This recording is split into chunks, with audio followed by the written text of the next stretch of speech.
মাত্র 10 সেকেন্ডের মাঝেই গুড়িয়ে দেওয়া হলো মার্কিন যুক্তরাষ্ট্রের একটি বিশাল পারমাণবিক কুলিং টাওয়ার। কর্তৃপক্ষের প্রকাশিত ভিডিও ফুটেজে দেখা যায় শক্তিশালী বিস্ফোরণের পর টাওয়ারটি মাত্র কয়েক সেকেন্ডের মধ্যেই ভেঙে পড়েছে এবং চারিদিকে ধুলোর ঝড় তৈরি হচ্ছে।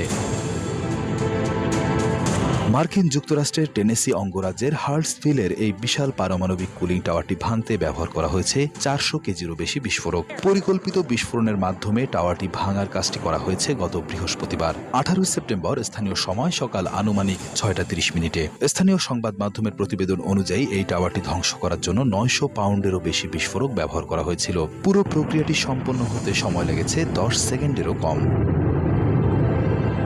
জানা গেছে টাওয়ারটি হার্টসভিল নিউক্লিয়ার প্ল্যান্ট নামক একটি পারমাণবিক বিদ্যুৎ প্রকল্পের অংশ ছিল, যা বহু বছর আগেই বাতিল হয়ে যায়। পরিত্যক্ত এই কাঠামোটি অবশেষে নিয়ন্ত্রিত বিস্ফোরণের মাধ্যমে অপসারণ করা হলো। পারমাণবিক বিদ্যুৎ কেন্দ্রে কুলিং টাওয়ার মূলত চুল্লি থেকে উৎপন্ন অতিরিক্ত তাপ নিরাপদে পরিবেশে ছড়িয়ে দেওয়ার জন্য ব্যবহার হয়ে থাকে। একে একটি বিশাল হিট এক্সচেঞ্জার বলা যেতে পারে, যা পানি থেকে তাপ বাতাসে ছড়িয়ে দেয়। বিদ্যুৎ কেন্দ্র বা কারখানার যন্ত্রপাতি ঠান্ডা রাখতে প্রচুর পানির প্রয়োজন হয়। কুলিং টাওয়ার এই পানিকে ঠান্ডা করে বারবার ব্যবহারযোগ্য করে তোলে, ফলে পানির অপচয় কমে এবং গরম পানি সরাসরি নদী বা লেকে ফেলে পরিবেশ ও জলজ প্রাণীর ক্ষতি করা এবং তাপীয় দূষণ থেকে বিরত থাকা যায়। এই সফল ধ্বংসযজ্ঞটি প্রকৌশলবিদ্যার একটি দারুণ উপহার হিসেবে বিবেচিত হচ্ছে।